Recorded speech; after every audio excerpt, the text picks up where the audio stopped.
Welcome to this new course on understanding and addressing loneliness with a Christian perspective in mind.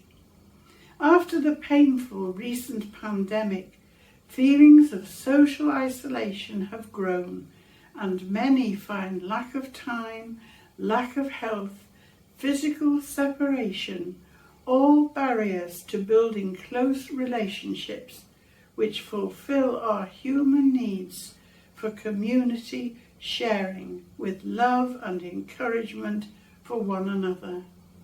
Our mental health can really suffer if loneliness takes over our life. The purpose of this course is to reflect on our relationship in life and learn how we can ask for help where we feel lonely and build skills in how to develop authentic, close relationships. Through the course, you will recognize signs of loneliness, you will understand your individual response to loneliness, you will understand how to help your friends with their loneliness, you'll develop your Christian faith with prayer, empathy and discernment over loneliness-related issues. How do you experience loneliness? Well, yes, I must admit I did feel a bit lonely. I think I need to go back to a time in my life which was really, really difficult. That was the worst time in terms of the real loneliness I had. And this was after my divorce. And I became a single parent, and I had 2 children, one of whom has profound learning difficulties. And I remember on several nights just having to lie next to his bed and try and get him to sleep. And in the middle of the night, just feeling this total sense of being alone. Yes, the loss of the last remaining friend of all the friends I've had throughout my life, and the last one passed away last year, and so yes, I do feel the loss of having any friends my own age. That was a really difficult time.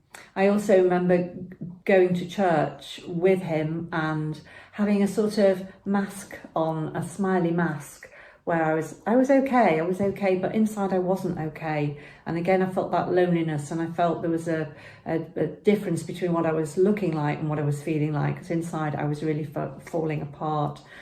And so to kind of help myself, I guess, first of all, I would think the next day, well, that's how I was, that's how I am. It's a lonely job I have. And rather than trying to push it down and ignore it, I would try and meet up with a friend the next day, go for a coffee, or go to somewhere where I enjoyed an interest, like my swimming, but connect with people, not just try and do it all on my own, because I think being on your own and that just makes the loneliness worse.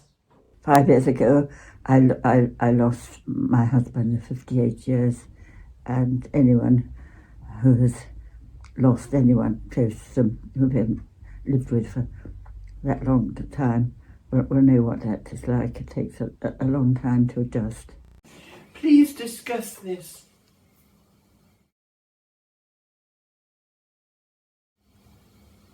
What relationships help with loneliness? Yeah, I've got a lot of amazing friends, and at that point in my life, which I've mentioned, that was when they really all came to the fore. They would pop round. These were all local people. They would pop round regularly when I got the kids to bed to see how I was doing, whether there was anything they could help with or talk through. Well, obviously, I'm fortunate in having a very supportive family. I've got a son, daughters, and wonderful grandchildren, 2 granddaughters and 2 grandsons, and they're tremendously supportive, and I do value that and realise that is a tremendous help in having a strong mental attitude, and a number of very good friends of a much younger age, anything from 40 to the early 70s. I also have a friend who was literally 2 doors away, and she came round one day and she said, you know, I would love to take you to a Catholic church north of Liverpool where there's a healing service, and I think that would really, really help you with all of the emotions that you're going through. So she took me off there. It was absolutely lovely. The priests were just so gentle.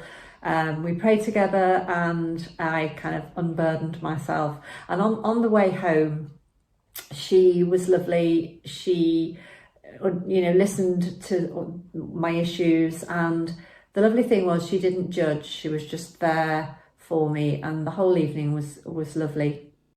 Please discuss this.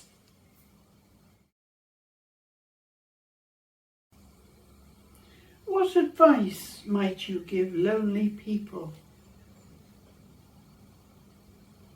Well, the most helpful thing is to feel you've got something to care for, because having had people in one's life and having cared for them, it's very important to have something.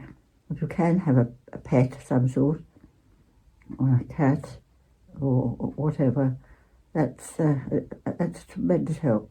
I think I would say to people, as I have found, that the importance is to connect with people. Think about where your connections are. Do you work? Do you have connections with people there where maybe you go out for meals or you go to the pub? What about your hobbies, your interests? Do you have friends there? What about any family members even? Maybe they're far away, but you could phone them up. I do spend a lot of time on the computer. That does a lot to alleviate loneliness.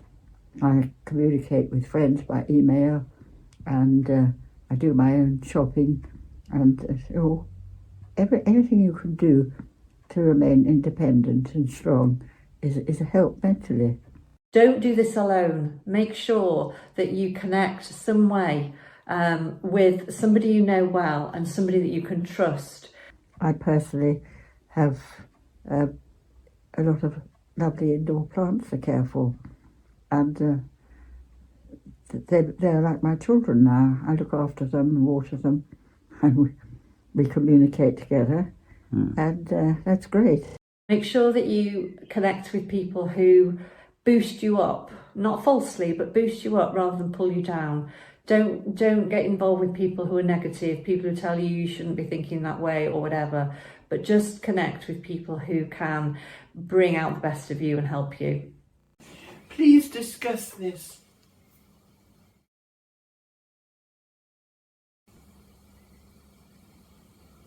How does your faith help with loneliness? I think my personal walk with God has been amazing in helping me. The Bible has a set of psalms which are kind of like songs or poems where the writers talk a lot about their feelings of loneliness or feelings of being in a lot of trouble. Faith has been important to me because I've always believed that life was a journey. It had a start when we were born, and it's going to have a destination, and it's how we use all the experiences in life, including the lonely times that we've had during our lives, that will determine whether we're able to continue with that story or whether we're going to give up the struggle. Where the psalmist is actually asking for help. And one of the Psalms 139, says, "You have searched me, God, and you know me. You know when I stand and when I rise. You perceive my thoughts from afar." So this tells us that God knows all about us. He understands our emotions. He understands when we're feeling down. And he doesn't judge us. He doesn't just say, "Oh, get over yourself." He says, "I know what you do, what's happening to you. I formed you, and I'm aware of you, and I'm always near you." And I've always had that faith that I must continue with the story, because I have not yet reached my destination. And then in another part of the Bible, in the book of Jeremiah, God says to the people, actually, I've got plans to prosper you. not to harm you, to bring you a future and a hope. And that's amazing. That's really helped me to know that with that period of time, it would pass. It wasn't going to last forever. God did have a plan for me and my family.